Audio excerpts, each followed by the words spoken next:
This episode is brought to you by LifeLock. Between two-factor authentication, strong passwords, and a VPN, you try to be in control of how your info is protected. But many other places also have it, and they might not be as careful. That's why LifeLock monitors hundreds of millions of data points a second for threats. If your identity is stolen, they'll fix it, guaranteed, or your money back. Save up to 40% your first year. Visit LifeLock.com/podcast for 40% off. Terms apply.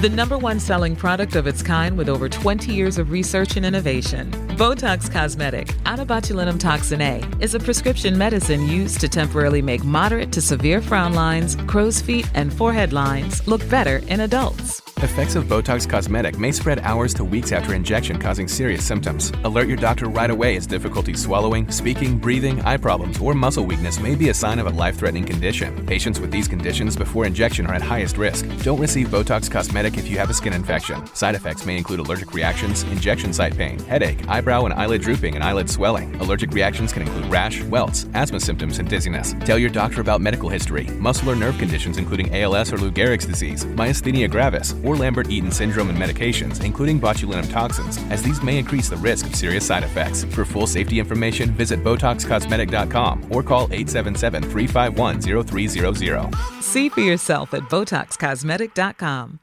Salut à toutes, salut à tous, 20e étape du Tour de France. Une toute dernière chance pour les équipes qui n'ont pas gagné et elles sont nombreuses d'aller chercher une victoire d'étape.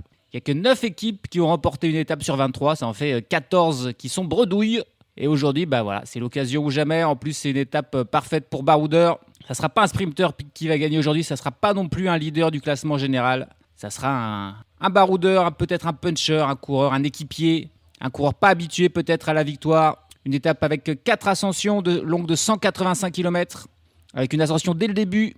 Le col de la Croix de la Serra, 12 km 200 à 4%. Ça sera le moment parfait là, pour une grande échappée pour se créer. On enchaîne direct avec la côte de Valfin. 5,6 km à 4,3%. Puis un passage un petit peu plus en descente avant la côte de Thésy. Moment décisif, 3 km 500 à 9% de moyenne. Donc là, tous les meilleurs punchers vont vouloir s'isoler. On risque de voir l'échappée se scinder en plusieurs morceaux. Ensuite, ça continuera un petit peu d'être vallonné jusqu'à la côte de Longeville, 2 km 600 à 6%, situé à 25 km de l'arrivée. Et les 25 derniers kilomètres seront plutôt plats. Donc il faudra aussi être bon rouleur pour s'imposer, bon grimpeur. Bref, le profil parfait pour un baroudeur. Un peu passe-partout. On pense notamment à un coureur comme Quinn Simmons, le champion des États-Unis. On pense à Wout van Aert. On pense peut-être côté français à Romain Grégoire, même s'il a un petit peu disparu de la circulation depuis la première semaine. Un coureur aussi comme Ivan Romeo ou comme Ben Illy évidemment, mais bon, Ben Illy il est un petit peu bien classé au classement général, donc peut-être que lui on le laissera pas sortir. Mais il y a beaucoup de monde qui va être intéressé pour prendre l'échappée. À mon avis, on va avoir une échappée de plusieurs dizaines de coureurs qui pourraient aussi avoir peut-être plus de 10 minutes d'avance sur un peloton qui va se désintéresser de l'étape. On va voir ça. Après, ça c'est le scénario attendu, mais bon, ça fait 3 fois de suite que je dis que Pogacar est sûr de gagner et qu'il ne gagne pas. Donc les surprises sont toujours possibles, évidemment. Chute de Bellocchi juste devant Armstrong qui est parti dans le terrain. Et attaque de Pierre Roland. Voilà ce que nous disons depuis le début de ce Tour de France. Une chute terrible. Christopher Froome à pied. Mais quelle image du Tour. On n'a jamais vu ça. 100% cyclisme, le podcast du vélo en direct. Ça va Marion? Désolé. Le kilomètre 0, le premier attaquant du jour. Ça m'a tout l'air d'être Kasper Asgreen, le Danois de l'IF. C'est vrai que c'est une bonne étape aussi pour lui. C'est même un gros spécialiste de ce genre d'étape, Kasper Asgreen. Il est suivi par Quentin Paché, un coureur aussi de la Tudor. On a Maro Schmitz qui tente de suivre. Des coureurs de l'Ineos, des coureurs de l'Israël Premier Tech. Mais pour l'instant, Kasper Asgreen, il a fait quand même un petit écart sur les autres. Il est tout seul devant, il se retourne. Il attend qu'on le rejoigne. Parce qu'évidemment, il ne va pas pouvoir s'imposer s'il part tout seul là. Il y a peut-être des coureurs qui attendent d'attaquer pour qu'on soit dans la première difficulté du jour, mais attention à ne pas laisser Kasper Asgreen partir trop loin, parce qu'il y aura 12 km de plat relatif avant cette première difficulté du col de la Croix de la Serra, et c'est 12 km à 4% de moyenne. On a un sacré trio de poursuivants là, qui est parti à la poursuite de Kasper Asgreen, avec Jonas Abrahamsen, Mauro Schmitz, ça c'était le duo qui s'est disputé la victoire à Toulouse il y a quelques jours et qui est reparti accompagné de Ben Illy, l'équipier de Kasper Asgreen. On avait dit que c'était une étape pour lui. Problème, il est bien classé. On l'a dit au classement général et du coup, ça risque de rouler derrière. On va peut-être pas le laisser sortir. Tout le monde, aussi bien dans l'échappée que dans le peloton, sera pas très content de voir Ben Illy à l'avant. Mais pour l'instant, il tente d'y aller. Et là, si on a ce quatuor, Benili, Abrahamsen, Schmitt, Asgreen à l'avant, c'est très très chaud à rattraper. Ouais, on n'a pas voulu le laisser sortir Benili. Il est repris là avec les autres, avec Mauro Schmitt, avec Abrahamsen. Kasper Asgreen est donc seul en tête, avec une quarantaine de secondes d'avance sur le peloton. Et là, on arrive dans cette première difficulté donc du col de la Croix de Serra. Et il y a un nouveau quatuor là, un quatuor qui vient de sortir avec Wout van Aert. Évidemment, c'est une journée qu'il a dû cocher, Wout van Aert. Il est accompagné par Julian Alaphilippe, par Tobias Foss et par Arnaud Desmar pour l'Arkea BNB Hotel.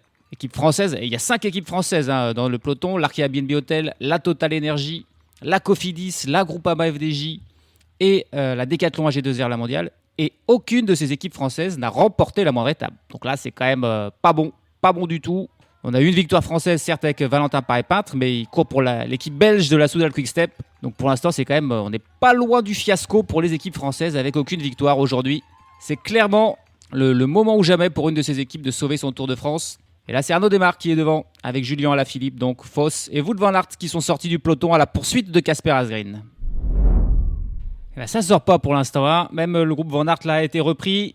Et là, c'est Benili qui tente d'y retourner, avec Vauquelin même qui suit son mouvement. Mais ça ne sort pas non plus. Allez, tiens, voilà le voilà Quinn Simmons. On l'attendait. Et attention, quand c'est Quinn Simmons, en général, ça fait des écarts. Et suivi par Tobias Foss aussi, surmotivé pour être dans l'échappée. Luke Plapp aussi. Jonas Abrahamsen, que l'on voit aussi suivre quasiment tous les coups.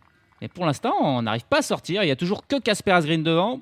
Par contre, il n'a plus beaucoup d'avance. Toutes ces attaques ont accéléré le rythme. Il n'y a plus que 15 secondes. Et là, c'est à coureur de la Visma. C'est Matteo Jorgensen qui va aussi, suivi justement par Benili, par Abrahamsen. La Visma aussi qui veut bien sûr être devant, jouer une victoire d'étape. C'est tout ce qui leur reste. Et derrière, ça commence à lâcher. Ça a lâché pour Arnaud Delis qui est en difficulté. Arnaud Delis, a priori, malade. Là, il était lâché dès le début. Journée galère pour le Belge, alors que demain l'étape des Champs-Élysées pourrait lui convenir. Faut qu'il s'accroche. Ça lâche aussi pour Tim Merlier, ça lâche pour Jonathan Milan. Ça y est, les sprinteurs qui sont déjà distancés. On l'a dit aujourd'hui, ce ne sera pas pour eux. Et Benili qui relance, mais alors Benili c'est assez étonnant parce qu'à force d'attaquer, il va ramener sur son équipier Kasper Asgreen tout simplement. Hein. Et Benili, chacune de ses attaques est suivie par Tobias Johannesen et suivie par Kevin Vauquelin qui ne veulent pas le laisser partir. Et au petit Benili, c'est ça, on ne peut pas jouer le classement général et les étapes. Là, il n'a pas la même liberté que s'il avait une heure de retard. Ça doit être dur pour lui, mais il faut qu'il prenne sur lui. Il aura beaucoup de mal à être dans l'échappée aujourd'hui. Benili, on ne le laissera pas partir. On le connaît trop. Il est trop bien placé. En plus, il est trop fort. Donc, on se méfie et on le marque. Ah, qu'est-ce que ça doit être agréable de rouler sous cette pluie dantesque là. Il pleut des cordes encore. Mais ça fait 3-4 jours qu'ils se prennent la pire météo possible. On se croirait dans des classiques belges au mois de mars. Mais non, c'est le Tour de France en plein juillet. Et là, il pleut encore terriblement. Gros déluge. Attention, bien sûr, à être vigilant parce qu'il y aura des descentes. Il ne faudra pas tomber. Ça peut avoir un petit peu des conséquences assez terribles. Bon, et pendant ce temps, Kasper Asgreen a été repris suite à toutes ces attaques. Mais bon, pour l'IF, c'est pas un si mauvais plan que ça parce qu'il y a 2 nouveaux coureurs de l'IF qui viennent de ressortir là. Avec Harry Sweeney et Nelson Poles, accompagnés de Raoul Garcia Pierna pour l'Arkea BNB Hotel. 3 coureurs là qui sont sortis, qui comptent une quinzaine de secondes d'avance sur le peloton. Mais on sent que les coureurs, ils ont envie de sortir, mais il manque un peu de puissance, d'explosivité, de force là. C'est normal, après 3 semaines très difficiles, plus ces conditions extrêmement compliquées, et ça égalise un petit peu le niveau et on a du mal à faire des différences. On a du mal pour l'instant à partir.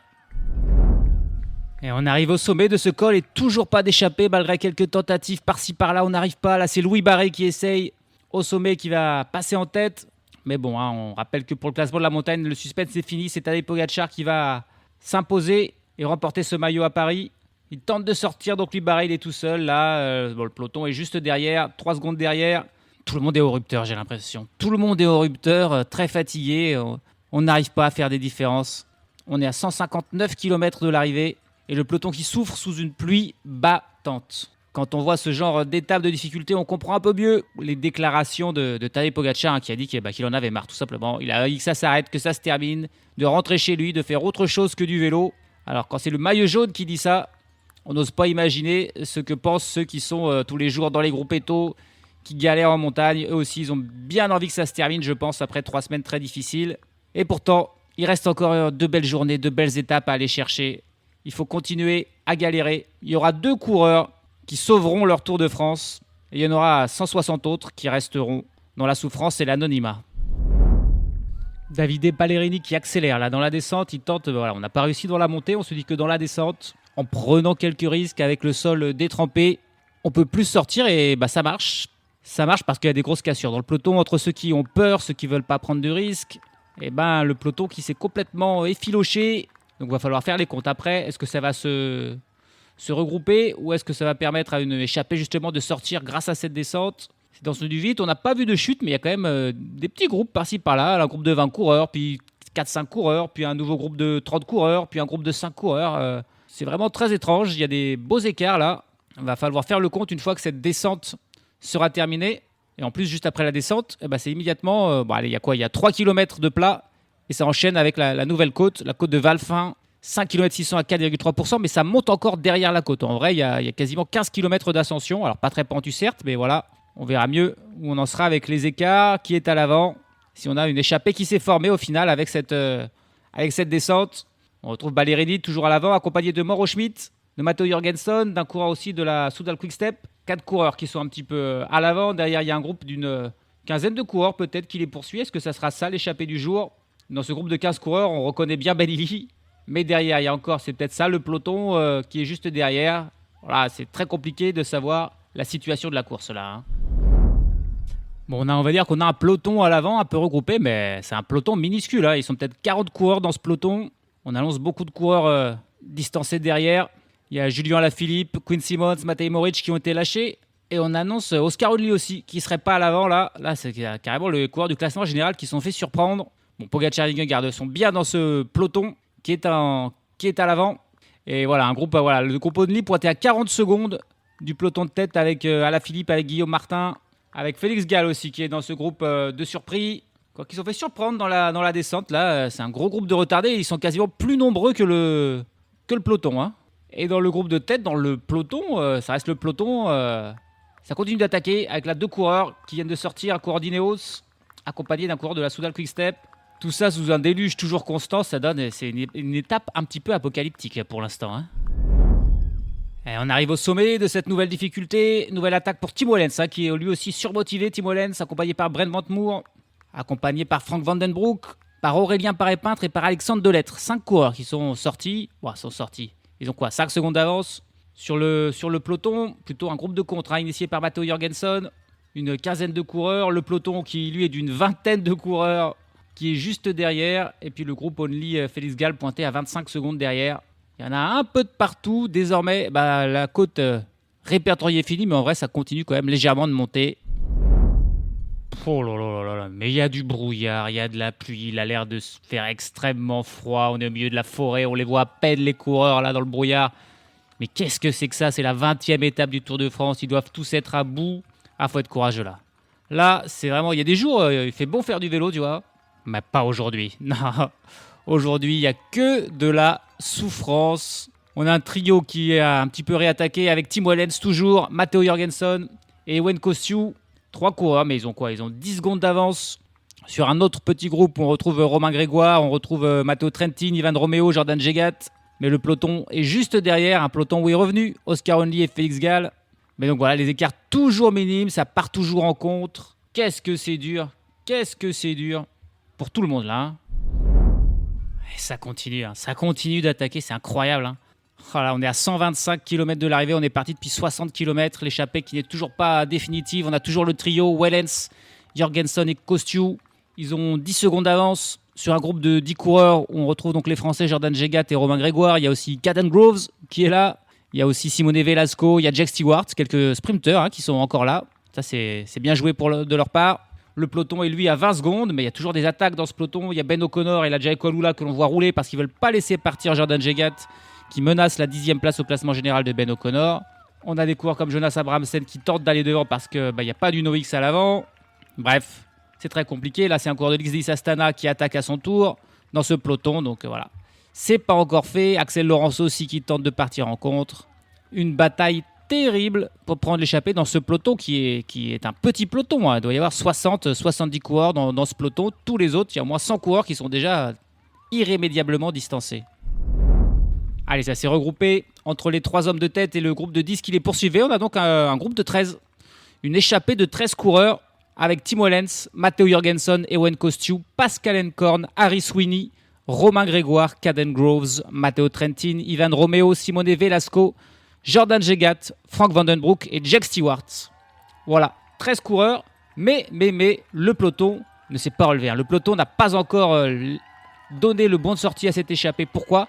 Parce que c'est la Jayco Alula de Ben O'Connor qui roule avec Maro Schmidt notamment. L'écart qui n'est que de 20 secondes. On s'inquiète de la présence de Jordan Jegat et de la place du top 10 de Ben O'Connor. Donc certes, on a une échappée de 13 hommes, mais ça roule fort. Et il y a même encore des coureurs qui tentent de partir en contre là avec Samuel Wenson pour les Neos Grenadiers. Et là, il y a encore Ben Illy qui tente d'y aller avec un coureur de l'Uno-X qui le suit. Bref, malgré tout, c'est pas encore fait. Allez, on va arriver au sprint intermédiaire. Bon, ça sera pas de... Ouh, attention, là, la chute de Maro Schmidt qui était en tête du peloton en plus. Il était en tête du peloton, Maro Schmidt. Il a glissé et il a entraîné personne avec lui. Et ça va peut-être aussi avantager l'échappée. Parce que c'était lui qui roulait pour la Jayco. L'écart qui commençait à grandir. 50 secondes d'écart entre les 13 hommes de tête et le peloton. Et intercalé, on a 2 coureurs avec Samuel Watson, accompagné de Brent Vandermoer pour la Lotto, qui eux sont à 25 secondes des 13 coureurs de tête où Jordan Jegat se fait un petit peu engueuler par tout le monde. Les autres qui sont avec lui, je dis allez, relève-toi Jordan, comme ça ils nous laisseront partir. Mais ils se laissent pas faire. Alors que là, au sprint intermédiaire, c'est Velasco qui passe en tête juste devant Caden Groves, il me semble. Mais bon, c'est anecdotique. Qui va rouler désormais dans le peloton ? Je vois Ben Illy. C'est Ben Illy qui roule désormais dans ce peloton. Alors pourtant, bon, Jordan Jegat, il est quand même loin de Ben Illy là. Il a 10 minutes d'avance sur Jordan Jegat. Donc Ben Illy est quand même pas en danger. Mais bon, le peloton qui ne s'est pas officiellement relevé, un peloton quand même, je rappelle, toujours assez réduit, 60-70 coureurs. Maro Schmidt, lui, est reparti quand même, il s'est pas l'air de s'être fait trop mal, s'il est quand même, il saigne du bras, il saigne de la jambe, mais il est reparti, Maro Schmidt, son travail n'est pas terminé.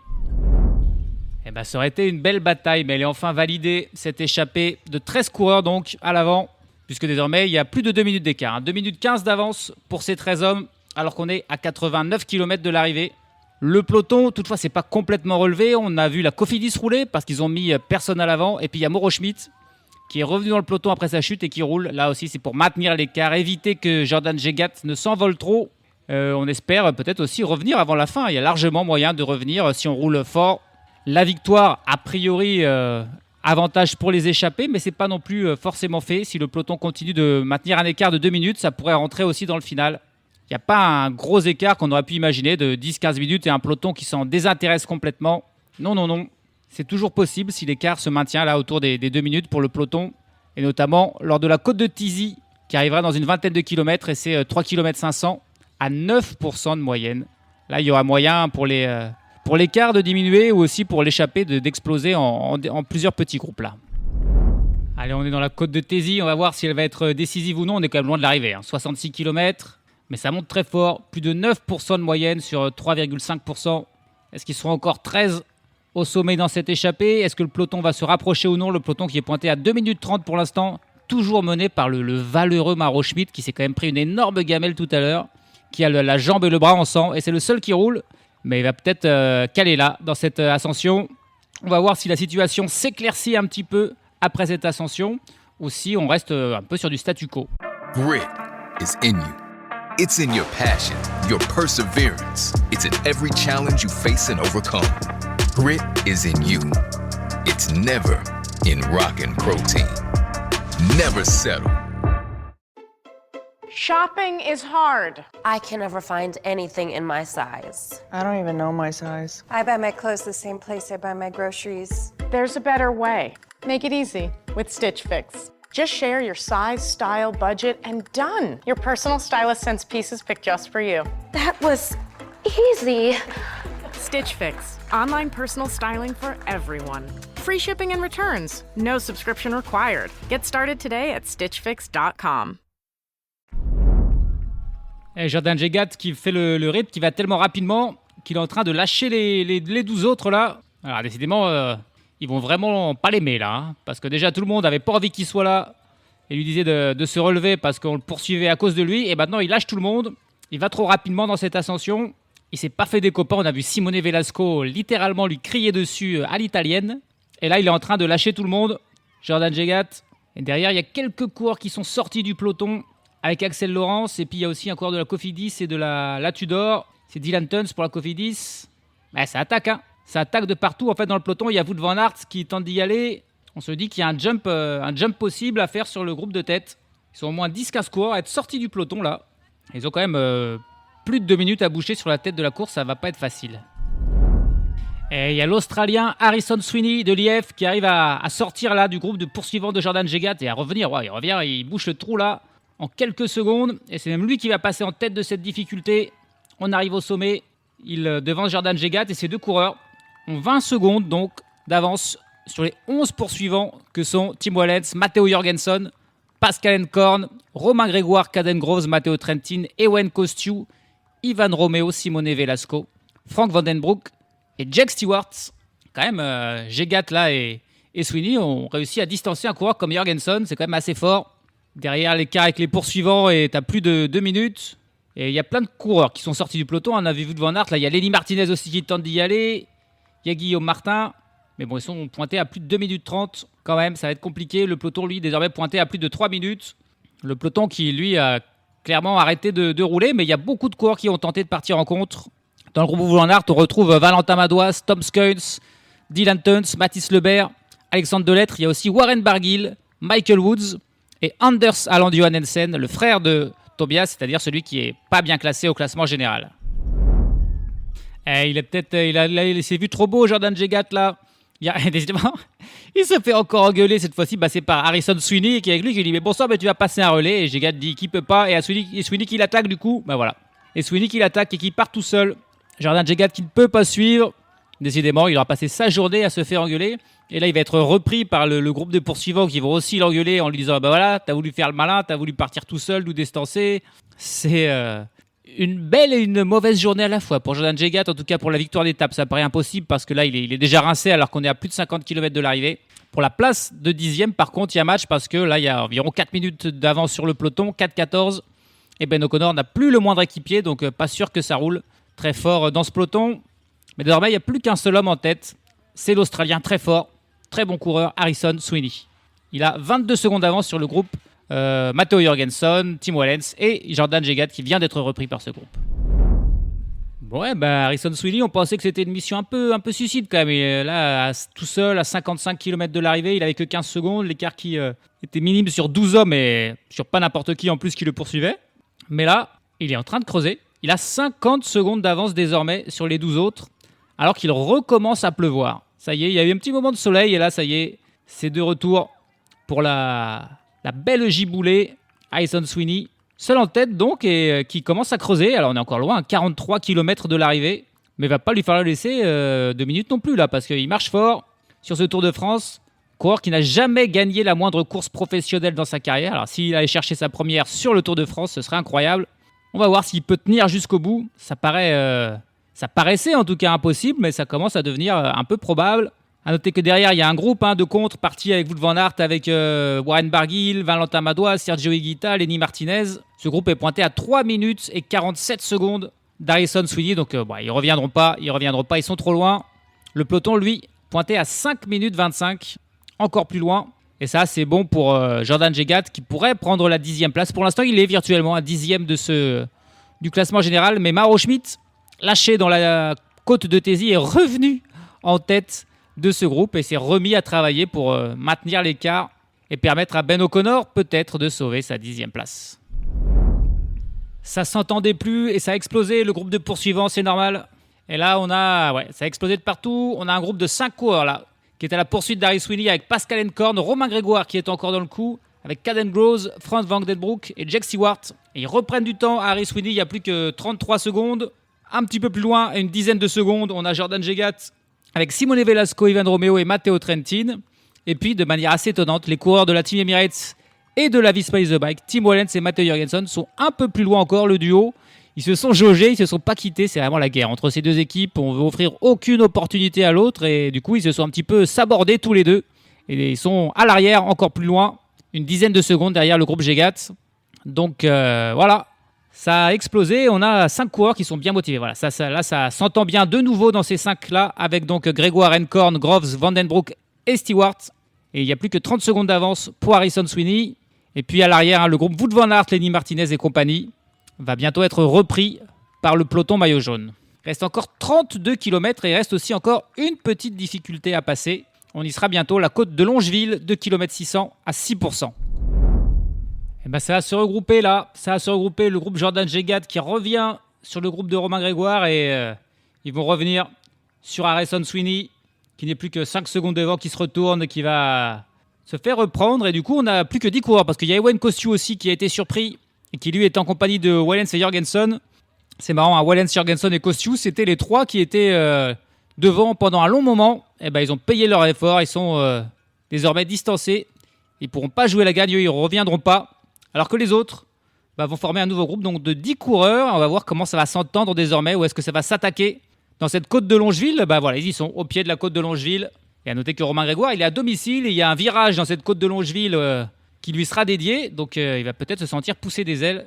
Peut-être le jour de gloire pour Romain Grégoire à domicile, ce serait beau.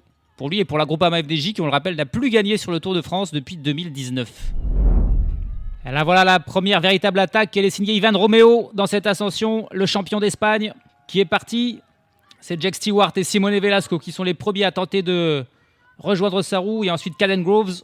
Il est fort Caden Groves, hein. Franchement, le sprinter Caden Groves là, il se pose un peu aussi quand même comme le favori du jour. C'est clairement le meilleur sprinter et c'est pas loin aussi d'être l'un des meilleurs grimpeurs. Romain Grégoire qui est en train de revenir lui aussi sur Ivan Romeo. Ah, c'est bien joué pour Grégoire, voilà, qui est finalement, c'est lui le premier dans la roue de Romeo. Ça suit ensuite pour Groves, pour Frank Vandenbroek qui est aussi pas mal et pour Velasco. Jack Stewart un peu plus en difficulté. Jordan Gégat, lui, un petit peu explosé, tout comme Pascal Escorn, tout comme Matteo Trentin. Et c'est Romain Grégoire même qui va se permettre de passer au sommet de cette difficulté. Ils sont encore 6. Ils sont 6 là dans ce groupe, donc avec Grégoire, Romeo, Groves, Stewart, Velasco et Vandenbroek. Ça a lâché aussi pour Harry Sweeney qui est en difficulté forcément après son effort. C'est dommage pour Harrison Sweeney, mais il était parti de trop loin. Trentin est encore plus loin. Gégat est en compagnie de Pascal Encorn, mais sont aussi, ils ont été un petit peu distancés. On va voir s'ils peuvent rentrer encore. Désormais, ça va être quasiment tout plat jusqu'à l'arrivée. Il reste 23,6 km. Attention, la chute là, dans la descente. Roméo qui est tombé, Grégoire aussi. Ah, c'est pas possible. Ah là là là, le mauvais moment, c'est tombé aussi pour Velasco.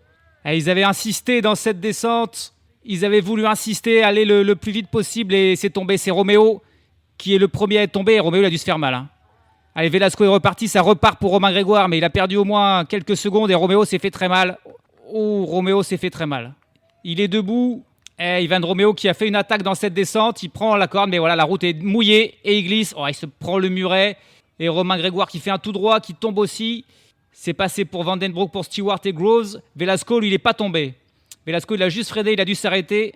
Ah, ils ont fait des grosses chutes quand même, les deux, Grégoire et Romeo. La route détrempée. Ah là, il s'est pris le trottoir. Romain Grégoire, il lui a fait plus une glissette. Il a fini quand même lui aussi dans un trottoir. Mais c'est terrible. C'est terrible pour Romain Grégoire. Et on a du coup un trio à l'avant avec Caden Groves, Jack Stewart et Frank Vandenbroek. Mais là, c'est un gros tournant de la course. On est à 20 km de l'arrivée. C'était un virage en descente et ils ont trop poussé, voulu faire la différence et ils ont été punis. C'est pas encore tout à fait fini. L'espoir pour Romain Grégoire. Il vient de revenir sur... Attention, là devant, il y a l'attaque de Caden Groves. Qu'est-ce qu'il faut? Les deux autres, ils ne le suivent pas du tout. Caden Groves qui est sorti. Ils se sont regardés, Frank Vandenbroek et Jack Stewart. Et les deux se sont dit, non, j'y vais pas. Toi non plus, moi, j'y vais pas non plus. Et là, Caden Groves qui s'envole à 16 km de l'arrivée. Voilà, mais pourquoi ils se sont si peu entendus, là, Vandenbroek et Stewart? C'est très étonnant. C'est Jack Stewart, hein. En fait, c'est même pas une attaque, c'est en roulant. Jack Stewart qui ne roule pas, qui ne suit pas. C'est étonnant. Frank Vandenbroek, c'est un peu plus normal parce que c'est pas un sprinter. Donc face à Stewart et Groves, il pouvait rien faire. Et Stewart qui fait la cassure. Et Groves qui en profite et qui s'en va. Alors là, c'est gros moment peut-être décisif pour Groves qui donc s'envole.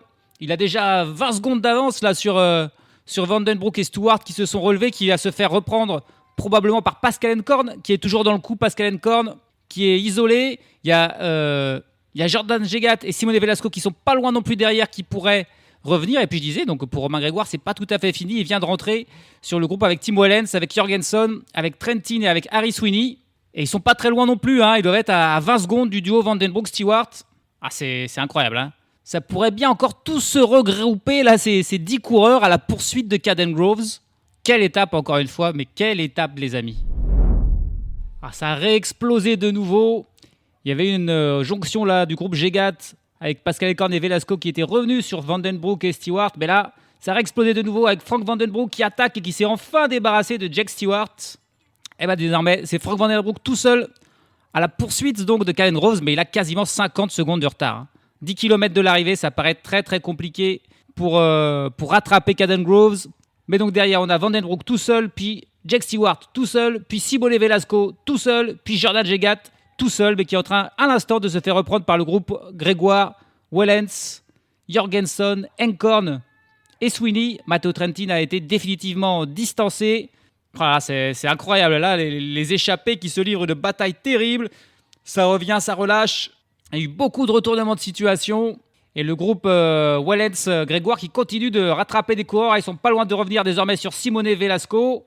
Par contre, il y a un coureur qui est loin et qui est bien parti. C'est Caden Groves, le sprinter australien, déjà vainqueur d'étape sur le Giro et sur la Vuelta. Il pourrait devenir un des coureurs, des rares coureurs à avoir gagné sur les 3 grands tours. Il faut qu'il tienne au retour de Frank Vandenbroek. Mais ça sent bon, ça sent vraiment bon. Attention quand même à ne pas chuter puisqu'il continue de pleuvoir. La route est toujours détrempée. Et Caden Groves, là, il file à 80 km/h dans la descente. Donc il faut faire attention parce qu'il y a des virages. Ouais, il est prudent, c'est bien. Il sait qu'il a un petit peu de marge d'avance et donc il peut être vigilant dans ses virages en descente. 2 km de l'arrivée, ça va être bon pour Caden Groves. 48 secondes d'avance sur Frank Vandenbroek. Frank Vandenbroek qui lui est en lutte pour garder sa deuxième place parce que derrière le groupe Romain Grégoire a repris Velasco, a repris Jack Stewart. Il n'y a plus que Vandenbroek intercalé donc entre Caden Groves et tous les autres échappés en gros qui sont encore là avec Wellens, avec Jorgensen, donc avec Grégoire, avec Sweeney, avec Elkorn.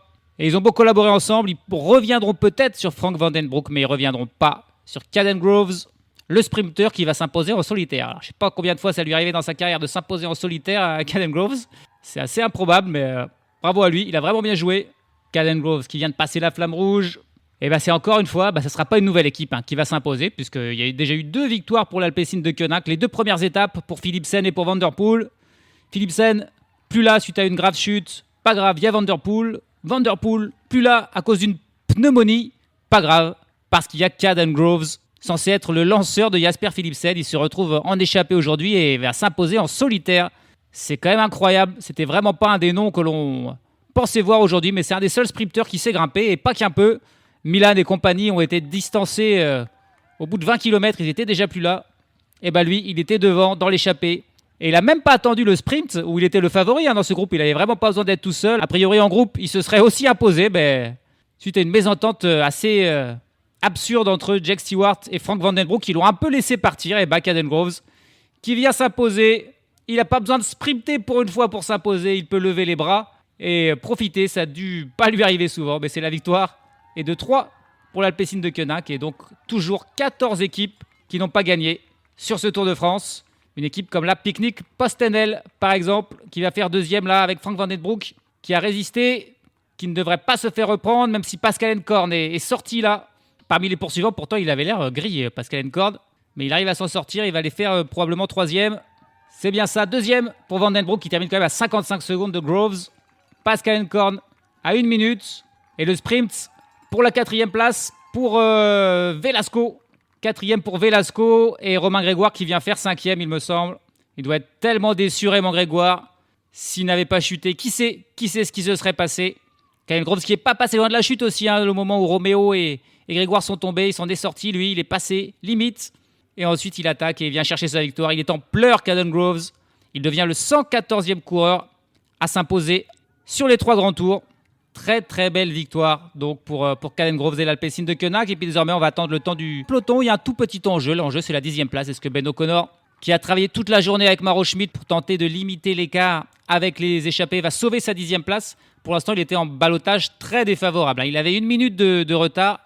Pas sûr qu'il le reprenne sur ses derniers kilomètres pour Ben O'Connor. Mais bon, c'est un petit peu un détail quand même. 10 ou 11e. Pas un détail par contre, c'est une victoire d'étape et c'est ce qu'a fait Caden Groves, l'Australien. Mine de rien, il commence à avoir un beau palmarès quand même, l'ami Caden Groves. 7 victoires d'étape sur la Vuelta, 2 sur le Giro dont une cette année. Il a fait le Giro cette année et il remporte désormais sa première sur le Tour de France. 21 victoires en carrière, mais donc déjà 9 sur des grands tours. C'est quand même pas mal pour l'Australien de 26 ans, qui pour la première fois peut-être de sa carrière tout simplement ne s'impose pas au sprint, mais en échappée solitaire avec 54 secondes d'avance sur Frank Van Den Broek et 59 sur Pascal Encorn. Puis le groupe donc réglé par Velasco devant Grégoire, Jake Stewart, Jordan Jegat 7e, Tim Wellens, Matteo Jorgensen et Harry Sweeney qui fait 10e. Matteo Trentin a lâché dans le final, terminé à plus de 2 minutes. Ewen Kostju à 3 minutes 45 fait 12e. Et puis le peloton a finalement fini en roue libre. Il n'avait plus rien dans les pattes, Mauro Schmidt, pas plus que Ben O'Connor qui va perdre sa 10e place. Le peloton qui termine à 7 minutes et 4 secondes, réglé par Davide Ballerini devant Mac Tennyson. Un doublé de l'XTI Astana Team, mais il faut dire qu'il y a eu une chute. Ils ont réussi à tomber, les gars, alors qu'ils étaient à 7 minutes. C'est Damien Touzé pour la Cofidis qui est trop fort et qui a chuté. C'est quand même pas bien malin car il n'y avait quand même pas grand-chose à jouer. Pas d'abandon aujourd'hui, un seul coureur n'a pas pris le départ, c'est Yevgeny Fedorov qui a décidé de ne pas faire les 2 dernières étapes. Et puis le dernier du jour, c'est Julien Alaphilippe, le coureur de la Tudor qui a fini dernier dans le groupe Eto après d'une demi-heure du vainqueur du jour. On va dire qu'il se réserve pour demain et pour l'étape des Champs-Élysées. Au classement général, il y a donc un petit changement avec Jordan Jegat qui prend la 10e place de Ben O'Connor. Sinon, pas de souci pour Pogačar devant Vingegaard et Lipovic. Et puis, c'est mathématiquement fait pour le maillot vert. Jonathan Milan sera maillot vert. Il devance de plus de 80 points Pogačar. Il en reste que 70 à prendre demain. C'est pareil pour le maillot de meilleur grimpeur. Tadej Pogačar à 117 points. Il en restera 5 à prendre demain. Il ne peut donc plus être rattrapé par Vingegaard ou Martinez. Et puis pour le classement de meilleur jeune, Lipovic aura encore un petit peu à être attentif demain. Il a 1 minute et 3 secondes d'avance sur Oscar Olny, mais ça devrait le faire. Demain, en effet, c'est la dernière étape, c'est les Champs-Élysées. Mais pour une fois, ce ne sera pas une parade puis un sprint massif parce qu'il y a la côte de la butte Montmartre, la rue Le Pic, franchie à 3 reprises. C'est 1 km à 5%. C'est pavé en plus. Et la dernière ascension est située à 5 km de l'arrivée. Ensuite, ça se fera en descente. On va filer à toute vitesse sur les Champs-Élysées. Donc, voilà, scénario vraiment incertain. On n'a jamais eu comme ça une étape des Champs-Élysées où il y avait vraiment du suspense. Donc on va voir, est-ce qu'ils vont commencer quand même tranquillement et seulement accélérer dans le final, ou est-ce que ça va se battre dès le début, parce qu'il y a aussi 2 petites côtes en début d'étape, avec notamment d'entrée là, une côte de 2 km à 6% qui pourrait être franchie à vive allure, à l'inverse d'habitude. On ne boira peut-être pas le champagne, on verra ça. Ça sera la dernière étape de ce Tour de France. Salut à tous, salut à toutes.